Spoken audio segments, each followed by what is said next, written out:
All right, these questions from America, calling in. The first one you kind of went into, but maybe the second part of the first question made me. First question was, what is death, and why are so many people become scared of it? Yeah. It is said, and even in the book, Dion Fortune's book, that Through the Gates of Death, that the Western man is the only person that ever lived that did not understand death. So basically, when we talk about these things, we're talking about a late Western phenomenon. You see what I'm saying? Number one, because they are immigrant humans. These are the people that these are people that came too late to take the proper world stage of initiations, rites of passages, through mythology, and you see what I'm saying, and through cultural motifs of learning that will prepare people for this world. They came so late until they grew up into a world of ignorance, until the Western man is the person, and you can, if you could pinpoint a culture that didn't know death, it would be that particular one, because we're talking about a people that really didn't have a culture. They borrowed pieces from every other culture. They're a parasite, scavenger. You see what I'm saying? An immigrant human. You see, now it's interesting here. So the mystery here is they weren't prepared for death because of the simple fact, the first culture, as them being a civilized people, they were handed religion. Modern religion, let's put it that way. Which basically is moral, mundane, inspirational ceremony, which has no room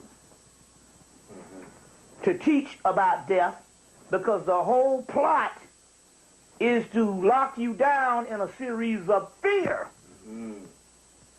to even be ruled by these religions. So therefore, if you're going to have fear, you got to have a place that's dismal, a boogeyman type of zone that no one wants to go to, that would put them on lockdown to even want to deal with the religion. So therefore, the other world has to be the scapegoat. It has to be the forbidden zone. You understand what I'm saying? And this is what religions give us. It even says in the Bible, I am a God of the living and not the dead. So it simply tells you that this is a new category of inspirational ceremony that is based on moralism, social behavior. You understand what I'm saying? It has very little to do with the realities beyond the physical world.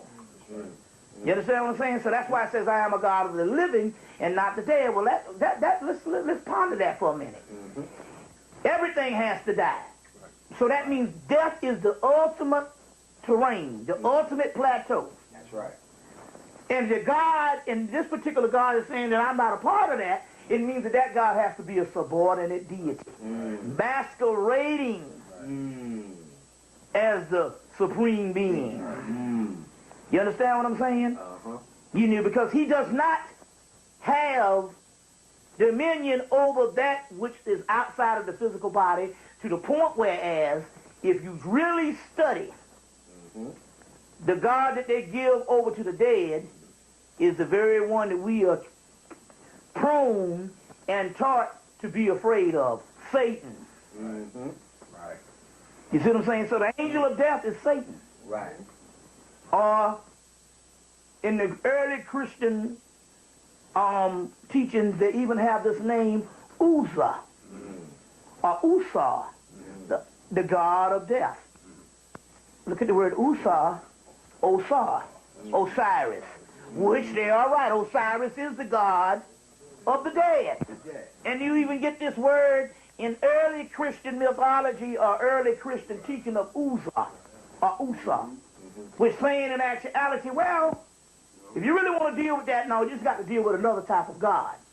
just so happen it has to be deemed the devil in this world, because this particular teaching and this particular phenomenon of cult, or cult, is that for fear.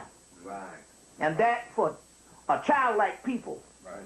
To rear them on the lower realm at all times and stuff like that. So that is one of the reasons why you don't know about death in the Western culture. Now let's take the ancient indigenous culture where they said that the ancient Egyptians and all other ancient cultures used to learn about death from a very early age. And the more and more they learned about death and learned about death until death became a neat place or something to aspire to be. Right. It became, you know what I'm saying? Something that is admired. Now we know you can do that and all because how many people fell in love with the Dracula mythology? Right. That's some cool shit. It has its own form of immortality. You see? So you can take the same motif and understand how they can teach the people in the ancient world, you see what I'm saying, to fall in love with that particular hereafter, because everything is based on funerary rites.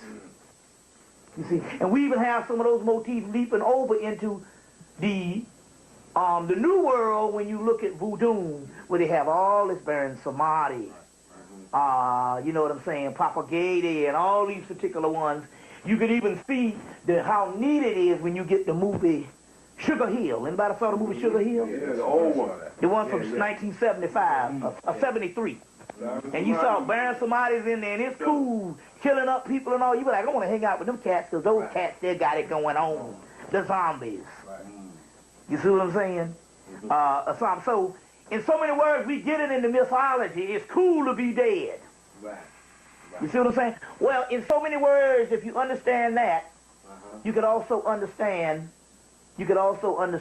how the ancient people could teach people. How the ancient people could teach people to aspire to look forward to that type of life, and therefore it would be a smooth transition. I'm not saying that they didn't have a certain amount of people that would have a certain emotions when anybody passed out of this world, because it is, you know, it takes a lot to get used to, but still yet, they didn't have this fear of death. And I saw the movie Learning Tree, one of Gordon Parks, who did Shaft. The movie he did before he did Shaft was Learning Tree. And in there, you got the guy, little Newt Wanger, and his grandmama, and Newt saying, man, I sure don't want to die. And the grandmama like, me either. Showing that niggas are scared of death. Then we ask these particular things. How is it that the Native Americans, the Africans, and indigenous people around the world can just lose a grip on things when the white man come in and start taking the earth? Well, number one, they had a prophecy that this stuff was going to happen. Number two, the Native Americans say it's a good day to die. So they didn't look at death as such a tragic form of things when it came to, you know, when it came to people conquering their land. Now, we're not saying they laid down, because they had a lot of, this one thing about the European, they don't tell you that they had a lot of skirmishes and stuff like that. But my point here is, the difference between the indigenous people is that the European was fighting for his life because he was afraid of death. It might have been a tool of conquering in the end in his bottom part, but my point here is it wasn't no big deal for the ancient people. You see what I'm saying? And we can even say that now. We see a glimpse of that in the modern culture with the kamikazes in Japan, or with the Arabs, with the although they might be lied to about how many virgins they're going to have, the suicide bomber, still yet, it's still based off of a culture that has some remnants of that side of death is not to be feared. And it might be the turning point, and it's going to be the turning point on how these people can say, look, we will never give up this fight. And obviously the Vietnamese had this same thing. Fuck it. We are ready to hold out for 20 years, 30 years, because death is nothing to us. The only person that's fighting for his life is that particular person that doesn't have the knowledge of the afterlife, and not only have the knowledge for the afterlife, know their upper echelon know that this is all they got. They're not going to go beyond this fucking realm. And they build a culture conducive to that. That's right. That's right. You see what I'm saying? So right now the Arabs or the people in Iraq and all, because they have some link to an ancient culture. It might not be much, but it's a remnant to say, hey, look, it ain't no big deal dying. Right. Now, and it's not something that's so far-fetched because they just came off a war with Iraq and Afghanistan. You see what I'm saying? They fought all of the 80s. So death is nothing to them. Right. You see what I'm saying? This is commonplace. But it goes beyond that type of aspect on how these people, you won't be able to defeat these people because the simple fact they have some type of remnants of what it would be like because they're not afraid of dying like we are. And that's the difference. That's the one little edge. Right. You see what I'm saying? That they have. Because what can the white boy do? He can't blow up the earth with all this bombs and stuff like that because he'll defeat his own purpose. Right. That means he's got to stand face to face and fight these people that have a culture that they have babies just for war. Right. Now I was talking to one of the Palestinians in 1988. He was over getting a master's degree at Clark Atlanta University or Atlanta University at the time. And we sat up late at night and talked. And he said, shoot, one of my brothers died in Munich, Germany. And he said, my mama had 8 more children after he died. So you got a people that raise children just to be expendable in war. How can you fight against that type of thing? Right. But here goes again, death is not the issue with them. They are not afraid of dying.